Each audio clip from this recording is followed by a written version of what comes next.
धनबाद लोकसभा चुनाव को लेकर आज देश के रक्षा मंत्री राजनाथ सिंह ने बोकारो विधानसभा क्षेत्र के सेक्टर 2 दुर्गा पूजा मैदान में जनसभा को संबोधित किया। इस जनसभा में झारखंड प्रदेश अध्यक्ष बाबूलाल मरांडी, प्रतिपक्ष नेता अमर कुमार बौरी, विधायक भानु प्रताप शाही, अमित यादव, बोकारो विधायक बिरंची नारायण मौजूद रहे। राजनाथ सिंह ने जनसभा को संबोधित करते हुए बोकारो धनबाद की जनता से अपील किया कि धनबाद लोकसभा से भारतीय जनता पार्टी के प्रत्याशी ढुल्लू महतो को विजय बनाए और देश को विकास की ओर ले जाने में अपनी भूमिका निभाए।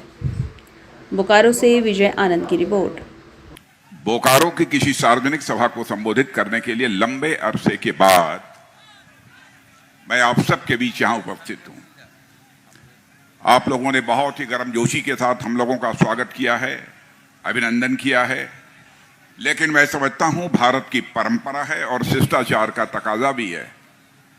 स्वागत, अभिनंदन और सलाम दुआ कभी एकतरफा नहीं होना चाहिए। इसलिए मैं भी अपनी तरफ से शीश झुकाकर आप सभी बहनों भाइयों का हार्दिक अभिनंदन करता हूं और आप सभी का मैं स्वागत करता हूं। बहनों भाइयों, ढुल्लू महतो को बोलते हुए मैंने पहली बार सुना और ढुल्लू महतो को सुनने के बाद मैं पूरे विश्वास के साथ कह सकता हूं, ढुल्लू महतो को चुनकर यदि आपने भारत की संसद में भेजा तो बहनों भाइयों, आपकी समस्याओं को संसद में प्रभावी आवाज देने का काम कोई कर सकता है तो आपके ढुल्लू महतो कर सकते हैं।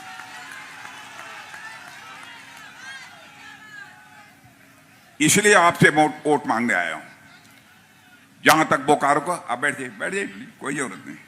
जहां तक बोकारो का प्रश्न है, केवल भारत में ही नहीं बल्कि सारी दुनिया में बोकारो स्टील के लिए जाना जाता है तो धनबाद या कोयले के लिए जाना जाता है। झारखंड में यह पूरी मान्यता सारे देश में ही नहीं है पर पूरे सारे विश्व में खनिज संपदा की दृष्टि से सबसे धनवान राज्य यदि कोई है तो उसका नाम है झारखंड। लेकिन बहनों भाइयों, यहां से झारखंड मुक्ति मोर्चे की सरकार आने के बाद जिस तरीके से भ्रष्टाचार बढ़ा है, इस झारखंड का जिस हद तक विकास होना चाहिए वह आज तक नहीं हो पाया है। मैं झारखंड मुक्ति मोर्चे के लोगों से पूछना चाहता हूं, क्या आदरणीय अटल बिहारी वाजपेयी जी ने इसीलिए झारखंड बहुल क्षेत्र झारखंड को बनाया था?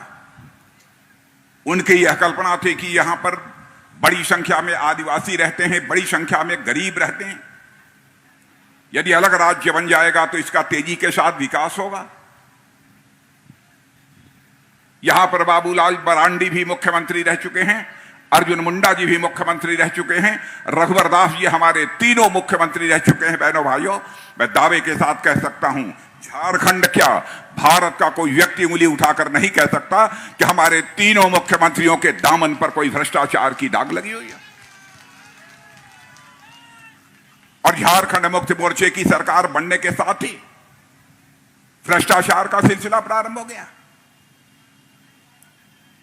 क्या अटल जी का यही सपना था कि ऐसे भ्रष्ट लोग यहां के शासन की बागडोर संभालेंगे?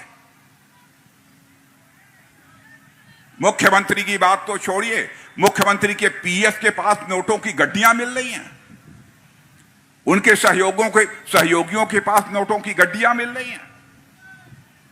बहनों भाइयों, बिना मुख्यमंत्री के बिना मुख्यमंत्री के प्रश्रय के यह किसी भी सूरत में काम नहीं हो सकता। और आज यदि ईडी ने उनको गिरफ्तार कर लिया तो कहते हैं कि भारतीय जनता पार्टी की सरकार अपने सारे विरोधियों को प्रताड़ित करने की कोशिश कर रही है। बहनों भाइयों, मैं आपको यकीन दिलाना चाहता हूं, जहां तक मोदी जी के नेतृत्व की हमारी सरकार का प्रश्न है, विरोधी ही नहीं, हमारे पार्टी का कोई व्यक्ति यदि भ्रष्टाचार के मामले में पकड़ा जाएगा तो उसका स्थान उसका घर नहीं होगा, सरकार की जेल होगी।